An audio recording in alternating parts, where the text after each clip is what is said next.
bersama Direktur Eksekutif Next Policy, Fitra Faisal. Selamat pagi Bang Fitra, apa kabar? Baik. Ya, kita bicara soal hubungan dagang Indonesia tak lepas dengan berbagai sengketa dagang yang pernah diluncurkan atau terjadi antara Amerika Serikat, Tiongkok dan juga negara-negara lainnya. Begitu. Ada strategi Indo-Pasifik bebas terbuka yang digadang Trump untuk menekan Tiongkok lewat tarif yang memengaruhi kawasan termasuk Indonesia mungkin. Apakah tensi-tensi dagang seperti ini nantinya akan terproyeksi masih berlanjut? Ya, sebagaimana yang sering saya sampaikan, periode Biden ini akan lebih asertif. Karena dia akan lebih fokus kepada perjuangan regional dan juga multilateral. Jadi berbeda dengan Trump yang sangat agresif, ya, pendekatannya bilateral agresif dan itu banyak korban. Ya, kita lihat bagaimana China trade war bahkan bukan hanya dengan China, Indonesia pun kelimpungan gitu, ya, menangani agresivitas dari Trump. Ya. Beberapa kali kita diancam ya, karena defisitnya memang besar ya, dengan Indonesia dan pada akhirnya kita harus melakukan negosiasi-negosiasi. Nah di eranya Biden ya, meskipun dia tidak akan straightforward, dia adalah seorang politisi ulung gitu ya, berbeda dengan Trump yang memang tipikalnya pengusaha dan pengusaha yang tak kenal kompromi gitu ya. Kalau di era Trump di satu sisi dia memang agresif, tapi di sisi yang lain kita bisa menduga gitu ketika kita melakukan negosiasi maunya apa, win lose kita sudah tahu.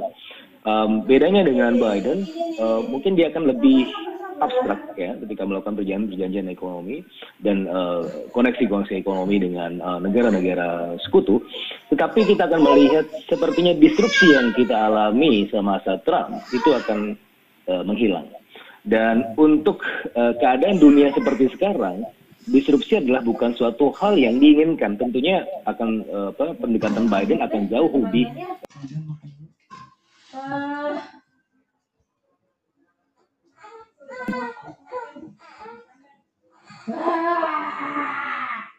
perdagangan ekonomi internasional itu akan lebih baik.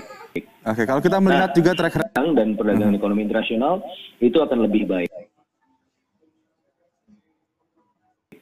Oke, kalau kita melihat juga track record dari Trump sendiri, Bang Fitra, sebelumnya Amerika Serikat keluar dari kemitraan Trans-Pacific Partnership, lalu kawasan membuat kemitraan RCEP yang memasukkan Tiongkok di dalamnya. Bagaimana prospek ini ke depannya? Apakah Amerika Serikat akan kembali masuk ke kemitraan dagang Trans-Pasifik ini?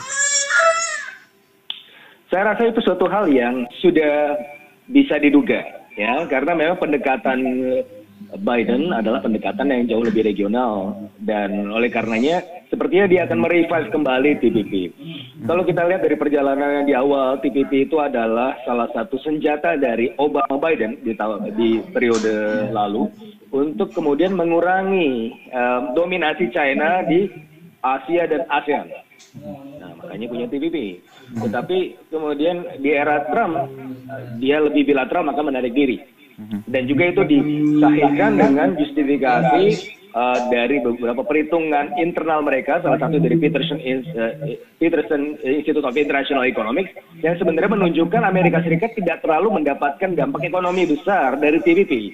Nah itu udah jelas, mereka menarik diri dari TPP, kemudian fokus ke bilateral di era Trump. Tapi sepertinya Biden akan kembali lagi merevive TPP karena sebenarnya pendekatannya bukan saja ekonomi ansih tapi juga politikal, jadi politik ekonomi gitu kan, regional dan politik. Nah sehingga seperti TPP akan kembali dibangkitkan. Apalagi dia juga melihat Amerika Serikat dalam hal ini melihat RCEP di mana China juga terdapat di situ. Kalau dia tidak membuat suatu hal yang bisa menandingi itu kemudian akan tertinggal gitu ya perekonomian Amerika Serikat di jangka menengah dan panjang. Tetapi itu tidak akan menjadi fokus Biden di awal. Sebagaimana kita tahu bahwa fokus Biden dan juga pemerintahan Amerika Serikat sekarang ini adalah lebih ke domestik. 100 hari adalah untuk membenahi perekonomian dan saya rasa ini bisa berlangsung setahun penuh gitu ya.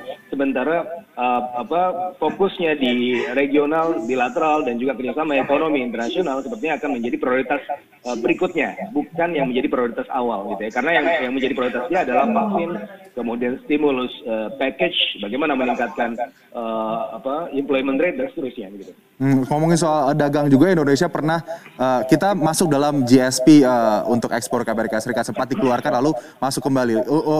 ini akibat karena adanya defisit dagang Amerika Serikat ke Indonesia. Nanti jika kemudian dilihat di review kembali, apakah ada kemungkinan review itu akan kembali terjadi sehingga kita dikeluarkan lagi dari daftar GSP tersebut? Ya, kalau kita melihat secara historikal di zamannya Obama, tidak pernah itu disentuh-sentuh, gitu ya. Itu hanya mekanisme negosiasi bilateral, dan itu sangat terpakai di eranya Trump, ya. Karena ini kan dia unilateral sifatnya. Jadi ketika bicara negosiasi head to head, ya kepentingan saya dan kepentingan kamu, maka GSP ini sangat penting. Tetapi Biden dan juga Harris sepertinya tidak akan melakukan dia akan cenderung untuk menggunakan metode atau fasilitasi yang lain, ya. GSP saya rasa tidak akan banyak diganggu gugat ya selama pemerintahannya Biden dan Harris. Meskipun panjang Januari sampai Desember 2020 kemarin kita untung besar sekali dari Amerika Serikat. Dan ini adalah sebenarnya buah dari kebijakan ekonomi Amerika Serikat juga, gitu ya, selama pandemi. Mereka ingin beralih dari China, cari tempat baru, ya, yang saya sebut sebagai relocation tax. Asal dari ASEAN dan juga salah satu Indonesia tentunya. Maka kita bisa menikmati pertumbuhan ekspor yang cukup signifikan di sana. Baik, Bang Fitra Faisal, kita tunggu bagaimana nanti kiprah dagang antara Amerika Serikat dan juga Indonesia di masa kepemimpinan Joe Biden ini, apakah akan terus membaik seiring dengan surplus neraca dagang kita yang juga terus mencatatkan kenaikan sampai 11 miliar di tahun 2020 ini. Untuk sementara terima kasih Bang Fitra Faisal, Direktur Eksekutif Next Policy sudah bergabung bersama kami pagi hari ini. Selamat pagi, sehat selalu. Pagi.